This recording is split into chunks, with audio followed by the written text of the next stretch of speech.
Ayer por la tarde tuvo lugar la última gran cena del Señor junto a sus discípulos en la casa de Simón el leproso en Betania. Fue allí donde María Magdalena, por última vez derramó sus perfumes sobre Jesús. Ya los discípulos habían preguntado al Maestro dónde deseaba celebrar la Pascua. Hoy, antes del amanecer, el Señor llamó a Pedro, Santiago y Juan, y les habló largamente sobre todo lo que debían disponer y organizar en Jerusalén. Les indicó que, al subir al monte de Sión, encontrarían a un hombre portando un cántaro de agua. Ya lo conocían, pues en la última Pascua celebrada en Betania, este hombre había preparado la comida para Jesús. Por ello, San Mateo se refiere a él simplemente como cierto hombre. Debían seguirlo hasta su casa y transmitirle el mensaje del Maestro: mi tiempo está cerca, deseo celebrar la Pascua en tu casa.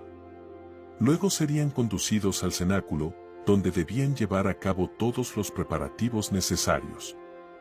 Vi a los 2 apóstoles dirigirse a Jerusalén y, al llegar a una pequeña subida cerca de una casa antigua con numerosos patios, encontraron al hombre que Jesús les había señalado. Lo siguieron y le comunicaron el encargo del Maestro. Con alegría, él les respondió que la comida ya estaba preparada en su casa, probablemente por Nicodemo, aunque hasta ese momento desconocía para quién era. Ahora, al saber que era para Jesús, su corazón se llenó de gozo.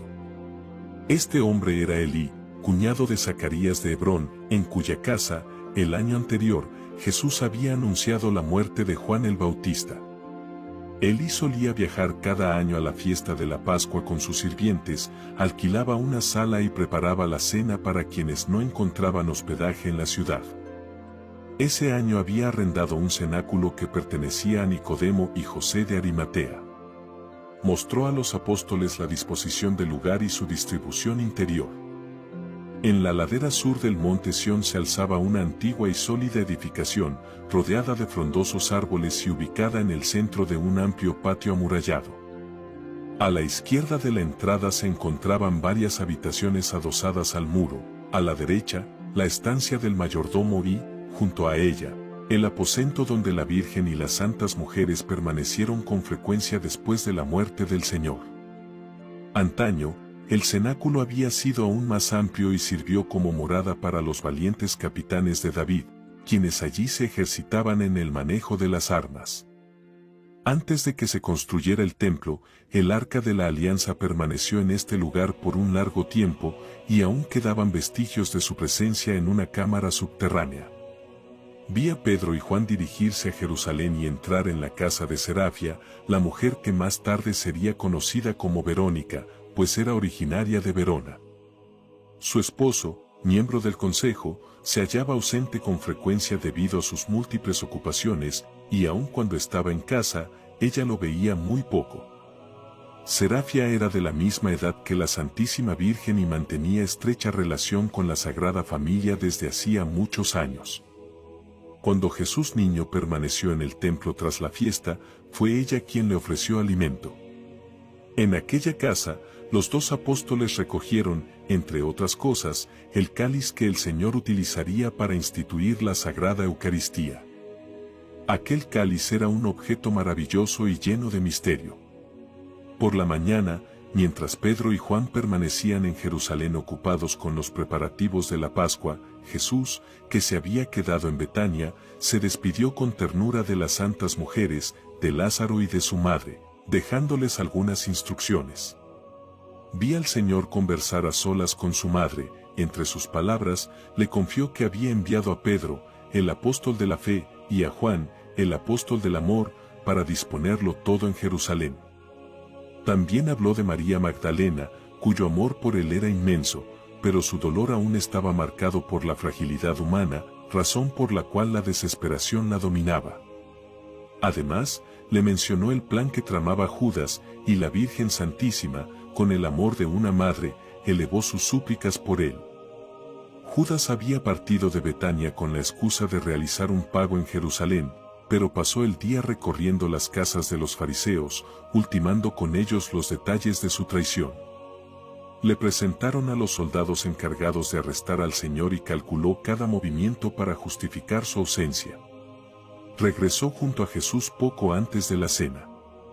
Pude ver todas sus intrigas y pensamientos, se mostraba diligente y servicial, pero en su corazón reinaban la avaricia, la ambición y la envidia, pasiones que nunca intentó combatir. Incluso había obrado milagros y sanado enfermos en ausencia del Maestro. Cuando el Señor reveló a su madre lo que estaba a punto de acontecer, ella, con ternura infinita, le suplicó que le permitiera morir junto a él. Pero Jesús le pidió que tuviera más resignación que las demás mujeres. Le aseguró que resucitaría y le señaló el lugar donde se le aparecería. La Virgen no derramó muchas lágrimas, pero su alma se sumió en una tristeza profunda. Con la gratitud de un hijo amoroso, Jesús le dio las gracias por todo el amor que le había entregado. Una vez más, se despidió de todos y les dio nuevas instrucciones. Luego, acompañado por los 9 apóstoles, partió de Betania hacia Jerusalén al mediodía. Su camino los llevó al pie del Monte de los Olivos, por el valle de Josafat, hasta llegar al Calvario. Durante el trayecto, no dejó de instruirlos.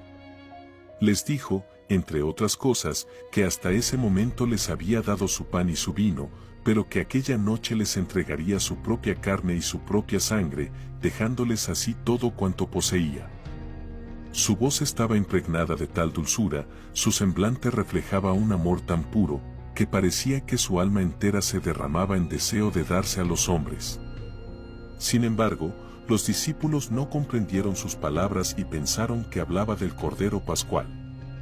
Jesús y los suyos celebraron la cena pascual en el cenáculo, divididos en 3 grupos, en la sala principal, el Salvador junto a los 12 apóstoles, en una de las salas laterales, Natanael con otros 12 discípulos, y en otra, otros 12 dirigidos por Eliasim, hijo de Cleofás y de María, hija de Elí, quien había sido discípulo de San Juan Bautista.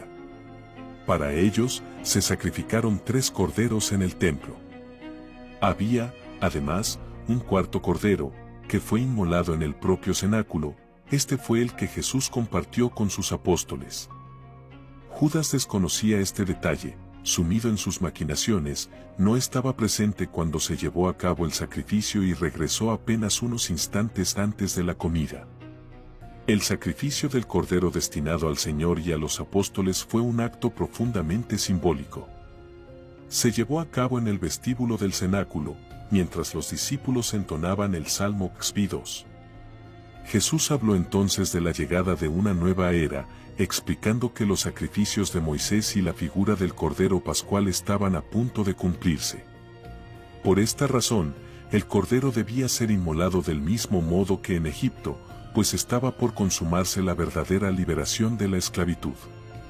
Se prepararon todos los utensilios necesarios. Un pequeño cordero, adornado con una corona, fue enviado a la Santísima Virgen, que se hallaba con las santas mujeres. Lo trajeron atado sobre una tabla, con el cuerpo fijado en el centro, de una manera que evocaba la imagen de Jesús atado a la columna y flagelado. El hijo de Simeón sostenía la cabeza del animal. Jesús, con gravedad y recogimiento, hizo en su cuello una pequeña incisión con la punta de un cuchillo, y el hijo de Simeón completó el sacrificio. El Señor parecía reacio a herirlo, lo hizo con rapidez, pero con solemne seriedad. La sangre fue recogida en un recipiente y, con un manojo de hisopo, Jesús la tomó y fue hasta la puerta de la sala. Allí, untó con ella los 2 pilares y la cerradura, fijando en lo alto el ramo teñido de sangre. Luego, instruyó a sus discípulos, diciéndoles que cuando él mismo, el verdadero Cordero Pascual, fuera sacrificado, debían adorar en ese lugar sin temor, pues el ángel exterminador pasaría de largo. Un nuevo tiempo y un nuevo sacrificio estaban por comenzar y habrían de perdurar hasta el fin de los tiempos. Después de esto, se dirigieron a la parte más alejada de la sala, junto al hogar donde en otro tiempo había reposado el Arca de la Alianza. Allí, Jesús derramó la sangre del Cordero, consagrando aquel lugar como un altar. Luego, acompañado por sus apóstoles, recorrió el cenáculo, dedicándolo como un nuevo templo. Durante este tiempo, las puertas permanecieron cerradas. Mientras tanto, el hijo de Simeón ya había preparado el cordero. Lo colocó sobre una tabla, con las patas delanteras atadas a un palo colocado al revés y las traseras extendidas a lo largo de la madera. La imagen recordaba a Jesús en la cruz. Luego, lo introdujeron en el horno para ser asado junto con los otros 3 corderos traídos del templo. Los comensales se vistieron con los atuendos de viaje que estaban dispuestos en el vestíbulo, sandalias diferentes, un manto blanco semejante a una túnica y una capa más corta por delante que por detrás. Se remangaron las vestiduras hasta la cintura y arremangaron también sus amplias mangas. Luego, cada grupo tomó su lugar en la mesa que le correspondía, los discípulos en las salas laterales y el Señor con sus apóstoles en el cenáculo. Según mi recuerdo, a la derecha de Jesús estaban Juan, Santiago el mayor y Santiago el menor, en el extremo de la mesa, Bartolomé, y a su lado, Tomás y Judas Iscariote. A la izquierda del Señor se encontraban Pedro, Andrés y Tadeo, en el extremo, Simón, y junto a él, Mateo y Felipe. Después de la oración, el mayordomo colocó ante Jesús el cuchillo para partir el cordero y una copa de vino frente a él. Luego, llenó 6 copas, una para cada 2 apóstoles. Jesús bendijo el vino y lo bebió, y los apóstoles compartieron las copas entre sí. Después, el Señor partió el cordero y cada uno de los apóstoles presentó su pan para recibir su porción. Comieron con premura, acompañando la carne con ajos y hierbas amargas mojadas en salsa. Permanecieron de pie durante la cena, apoyándose apenas en el respaldo de sus asientos. Jesús tomó entonces uno de los panes ácimos, lo partió y guardó una parte para él, mientras distribuía la otra. Se trajo otra copa de vino, y el maestro dijo: «Tomad este vino hasta que venga el reino de Dios». Luego de la cena, entonaron cantos, Jesús oró e instruyó a sus discípulos. Después de lavarse nuevamente las manos, todos tomaron asiento en sus lugares. Al inicio, Jesús se mostró afectuoso con sus apóstoles, sin embargo, pronto su semblante se tornó serio y melancólico. Entonces les dijo: «Uno de vosotros me entregará, uno cuya mano está conmigo en esta mesa». Había un único plato de lechuga, del cual el Señor servía a quienes tenía a su lado, y encargó a Judas, que estaba sentado enfrente, que repartiera por su lado. Cuando Jesús mencionó la traición, sus palabras llenaron de inquietud a los apóstoles. Dijo: «Un hombre cuya mano está en la misma mesa o en el mismo plato que la mía», lo que significaba: uno de los 12 que comen y beben conmigo, uno que participa de mi pan. No reveló abiertamente la identidad de Judas a los demás, pues compartir el mismo plato era un signo de intimidad y confianza. Sin embargo, con ello quiso advertirle, pues en ese momento Judas metía la mano en el mismo plato que el Señor para repartir la lechuga. Jesús añadió: «El Hijo del Hombre se va, tal como está escrito de él, pero ay de aquel que lo entrega. Más le valdría no haber nacido». Estas palabras perturbaron a los apóstoles, quienes, angustiados, comenzaron a preguntarle uno tras otro: «Señor, ¿soy yo?». Sabían que no comprendían del todo lo que él decía. Pedro, inquieto, se inclinó hacia Juan, quien estaba recostado detrás de Jesús, y le hizo señas para que le preguntara quién era el traidor. Pedro había recibido algunas advertencias del maestro y temía que lo estuviera señalando a él.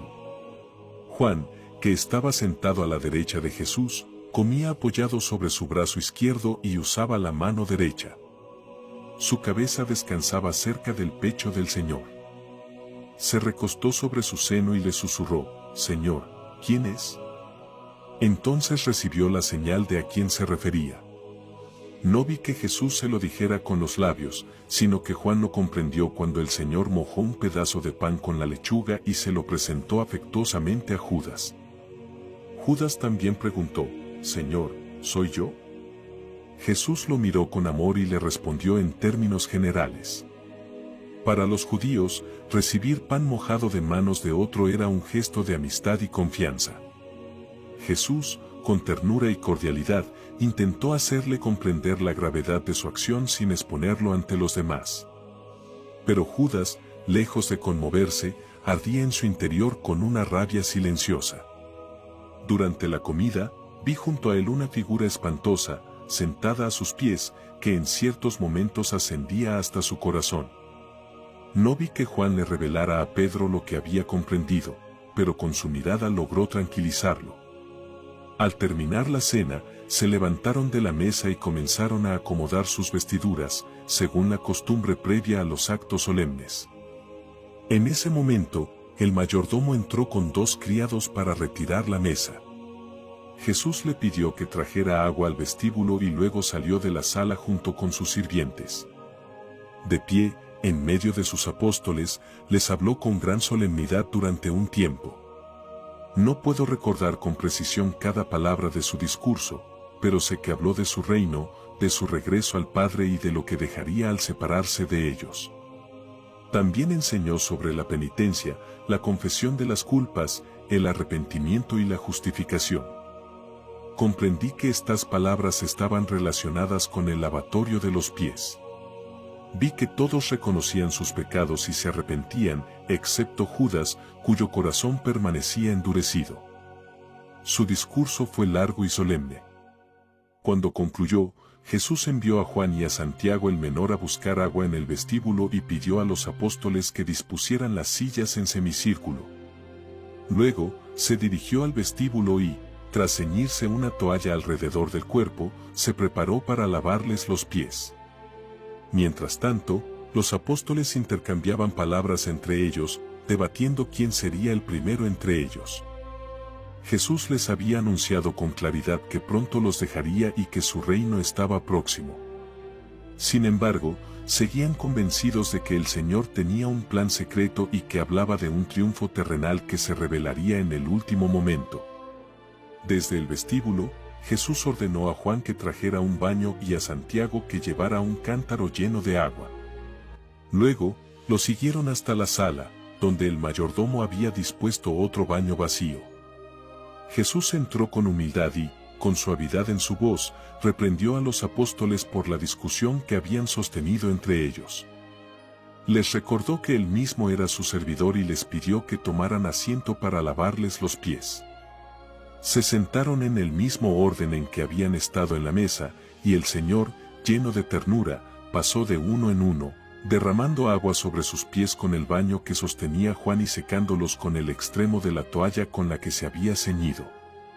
Lo hacía con tal afecto y devoción, que aquel gesto era un acto de amor profundo y de humildad absoluta. Cuando llegó a Pedro, éste, conmovido, intentó detenerlo y exclamó: «Señor, ¿vas a lavarme los pies?».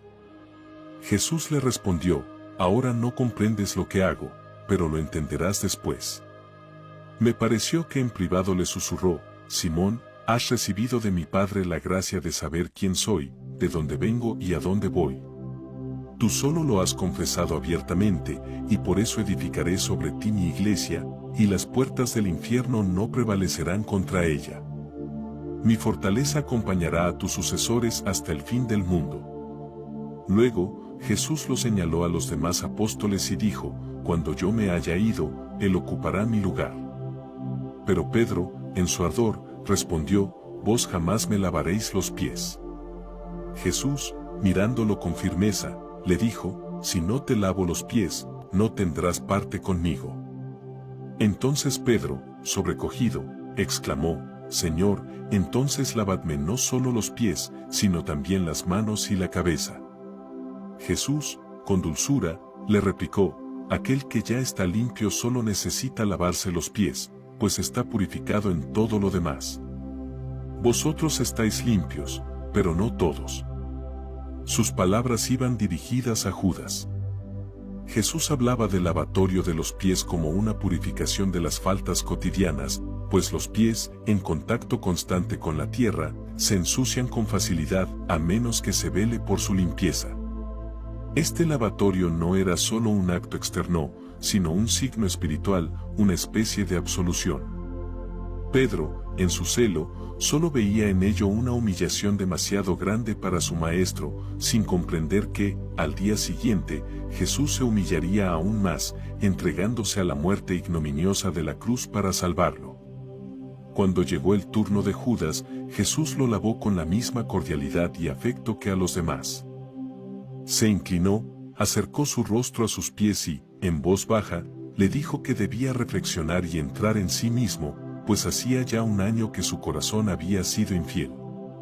Pero Judas fingió no oírlo y, con indiferencia, comenzó a hablar con Juan. Pedro, al notar su actitud, se irritó y le dijo con severidad: «Judas, el maestro te habla». Entonces, Judas respondió con evasivas: «Señor, Dios me libre». Los demás no se dieron cuenta de aquel intercambio, pues Jesús había hablado en voz baja y ellos estaban ocupados poniéndose el calzado. De todo lo que sufrió en su pasión, nada hirió tanto el corazón del Salvador como la traición de Judas. A pesar de ello, Jesús continuó lavando los pies de los demás con la misma paciencia y amor. Lo hizo también con Juan y Santiago, y luego les enseñó sobre la humildad, recordándoles que el mayor entre ellos debía ser el servidor de los demás. Les exhortó a lavarse los pies unos a otros con humildad, como él lo había hecho. Finalmente, se puso nuevamente sus vestiduras, mientras los apóstoles desataban las suyas, que habían ceñido para la cena pascual. Por indicación del Señor, el mayordomo volvió a disponer la mesa, que había sido retirada momentáneamente. La colocó en el centro de la sala y dispuso sobre ella un jarro lleno de agua y otro de vino. Pedro y Juan fueron a buscar el cáliz que habían traído desde la casa de Serafia. Lo llevaron entre ambos con reverencia, como si transportaran un tabernáculo, y lo colocaron sobre la mesa, frente a Jesús. También había una fuente ovalada con 3 panes ácimos, blancos y delgados, que fueron dispuestos sobre un paño junto con el medio pan que el Señor había reservado de la cena pascual. Además, sobre la mesa se hallaban un vaso con agua y vino, y 3 pequeñas cajas, una con aceite espeso, otra con aceite líquido y la tercera vacía. Desde tiempos antiguos, existía la costumbre de compartir el pan y beber del mismo cáliz al final de la comida, como símbolo de fraternidad y amor, ya fuera para recibir a un huésped o para despedirse. Aquella noche, Jesús elevó este gesto a la dignidad del más santo de los sacramentos. Hasta entonces, había sido solo una figura, ahora se convertía en una realidad divina. El Señor se encontraba entre Pedro y Juan, las puertas estaban cerradas y todo se realizaba en un ambiente de recogimiento y solemnidad. Cuando el cáliz fue sacado de su bolsa, Jesús elevó una oración y habló con gran majestad. Lo vi explicar el significado de la cena y de cada uno de los ritos. Se asemejaba a un sacerdote enseñando a otros cómo celebrar el santo sacrificio. Tomó una tablita de entre los vasos y extendió sobre ella y sobre el azafate el paño blanco que cubría el cáliz. Luego, sacó los panes ácimos del paño que los protegía y los colocó sobre aquella tapa. Extrajo también de dentro del cáliz un vaso más pequeño y dispuso a ambos lados las 6 copas que lo rodeaban. Entonces, bendijo el pan y los óleos, según creo. Elevó con ambas manos la patena con los panes, alzó los ojos, oró, ofreció el sacrificio y luego la depositó nuevamente sobre la mesa, cubriéndola con el paño. Tomó después el cáliz y pidió a Pedro que vertiera en él el vino, mientras Juan añadía el agua previamente bendecida. Con una pequeña cucharilla, el Señor agregó un poco más de agua, tras lo cual bendijo el cáliz, lo alzó en oración, realizó la ofrenda y lo colocó sobre la mesa. Luego, Juan y Pedro vertieron agua sobre sus manos. Aunque no puedo recordar con exactitud el orden de cada gesto, todo me evocaba de manera extraordinaria el santo sacrificio de la misa. A medida que avanzaba la ceremonia, Jesús irradiaba un amor cada vez más intenso. Les dijo que estaba a punto de darles todo lo que tenía, es decir, a sí mismo. En ese momento, parecía consumirse en amor. Su rostro se volvió resplandeciente, casi transparente, semejante a una sombra luminosa. partió el pan en múltiples pedazos y los colocó sobre la patena. Luego, tomó un fragmento del primer pedazo y lo dejó caer dentro del cáliz. Sus palabras eran como fuego y luz, y entraban en el alma de los apóstoles, excepto en la de Judas, que permanecía oscura. Jesús tomó la patena con los trozos de pan y dijo: «Tomad y comed, este es mi cuerpo, que será entregado por vosotros». Extendió su mano derecha en señal de bendición y, mientras lo hacía, una luz resplandeciente brotó de él. Sus palabras eran luminosas y el pan, al entrar en la boca de los apóstoles, parecía un cuerpo radiante. Vi como todos eran penetrados de luz, excepto Judas, que permanecía envuelto en tinieblas. Jesús presentó el pan primero a Pedro, luego a Juan y, después, hizo una seña a Judas para que se acercara. Este fue el tercero en recibir el sacramento, pero parecía que las palabras del Señor rebotaban en su boca y regresaban al Maestro. Estaba tan agitada que no puedo describir lo que sentí en ese instante. Entonces, Jesús le dijo: «Haz pronto lo que has decidido hacer».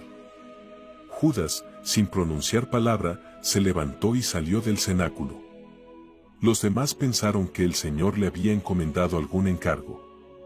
Luego, Jesús tomó el cáliz por sus asas y lo elevó hasta la altura de su rostro, pronunciando las palabras de la consagración. En ese momento, su ser entero pareció transfigurarse y hacerse transparente. Parecía que toda su esencia pasaba a aquello que estaba entregando. Dio de beber primero a Pedro y a Juan en el cáliz que sostenía en sus manos, y después lo depositó sobre la mesa. Juan tomó entonces la sangre divina del cáliz y la vertió en las copas que Pedro ofreció a los demás apóstoles. Cada uno bebió en pareja de la misma copa. No estoy segura de ello, pero creo que incluso Judas alcanzó a recibir su parte en el cáliz antes de marcharse. Jesús vertió en un pequeño recipiente lo que quedaba de su sangre divina en el cáliz. Luego, introdujo sus dedos en el cáliz y Pedro y Juan volvieron a verter sobre sus manos agua y vino. Después, les hizo beber nuevamente del cáliz y repartió el resto en las copas para que todos bebieran. Finalmente, limpió con reverencia el cáliz, colocó dentro de él el pequeño vaso con el resto de la sangre divina, cubrió la patena con los fragmentos de pan consagrado, puso sobre ella la tapa y envolvió el cáliz cuidadosamente. Lo depositó en el centro de las 6 copas. Después de la resurrección, vi a los apóstoles comulgar con el Santísimo Sacramento que el Señor había reservado aquella noche. En cada gesto de Jesús al instituir la Sagrada Eucaristía, se percibía una solemnidad y una armonía perfectas. Sus movimientos eran majestuosos, llenos de un orden sagrado. Observé a los apóstoles anotar algunos detalles en pequeños pergaminos que llevaban consigo. Jesús impartió una enseñanza especial a sus apóstoles. Les instruyó sobre la necesidad de conservar el Santísimo Sacramento en su memoria hasta el fin de los tiempos. Les mostró las formas esenciales para administrarlo y comunicarlo, así como la manera en que debían, gradualmente, enseñar y revelar este misterio. También les explicó cuándo debían consumir las especies consagradas restantes, en qué momento compartirlas con la Santísima Virgen y cómo debían ellos mismos realizar la consagración cuando el Consolador viniera a ellos. A continuación, les habló sobre el sacerdocio, la unción y la preparación del crisma y los santos óleos. Ante ellos había 3 cajas, 2 contenían una mezcla de aceite y bálsamo. Jesús les enseñó cómo debía elaborarse esta mezcla, en qué partes del cuerpo aplicarla y en qué circunstancias debía utilizarse. Recuerdo que mencionó un caso en el que la Sagrada Eucaristía no era aplicable, tal vez se refería a la estrenaunción, pero mis recuerdos sobre este punto no son claros.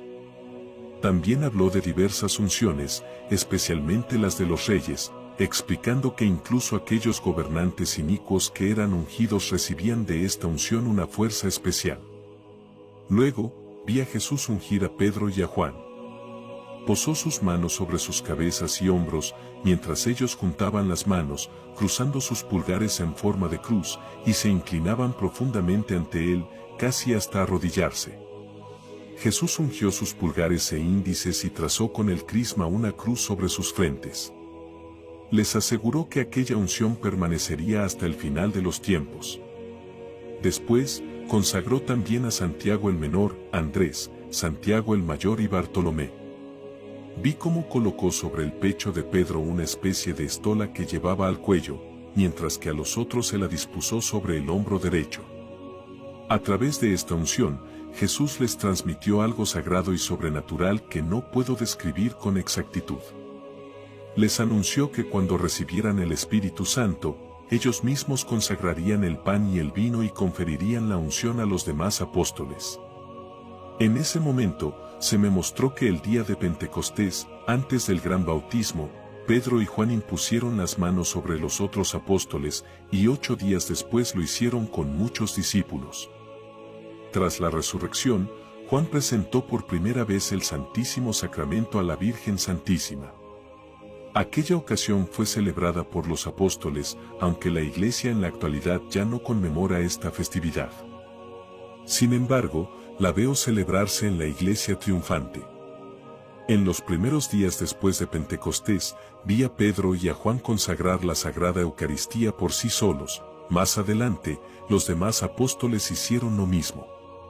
El Señor también consagró el fuego en una copa de hierro y ordenó que nunca se dejara apagar.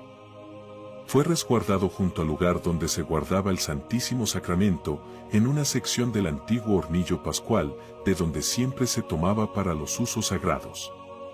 Todo lo que Jesús realizó en aquel momento fue guardado en secreto y transmitido solo de manera discreta. La Iglesia ha preservado la esencia de estos ritos, desarrollándolos bajo la inspiración del Espíritu Santo para responder a sus necesidades a lo largo del tiempo. Cuando estas santas ceremonias concluyeron, el cáliz que se encontraba junto al crisma fue cubierto, y Pedro y Juan trasladaron el Santísimo Sacramento a la parte más reservada de la sala, separada del resto por una cortina. Desde entonces, aquel lugar se convirtió en el santuario. José de Arimatea y Nicodemo se encargaron de custodiar el santuario y el cenáculo en ausencia de los apóstoles. Jesús continuó su instrucción durante largo tiempo y elevó varias oraciones. Con frecuencia parecía conversar con su Padre Celestial, su alma irradiaba un entusiasmo y un amor indescriptibles. Los apóstoles, llenos de gozo y fervor, le hacían numerosas preguntas y él les respondía con paciencia y sabiduría. Gran parte de todo esto debe encontrarse en la Sagrada Escritura. Jesús confió a Pedro y a Juan ciertos conocimientos que debían transmitir a los demás apóstoles, y estos, a su vez, debían comunicarlos a los discípulos y a las santas mujeres, según la capacidad de cada uno para comprenderlos. Siempre he visto así la celebración de la Pascua y la institución de la Sagrada Eucaristía. Sin embargo, antes, mi emoción era tan grande que no podía distinguir claramente los detalles. Ahora, los he visto con mayor claridad.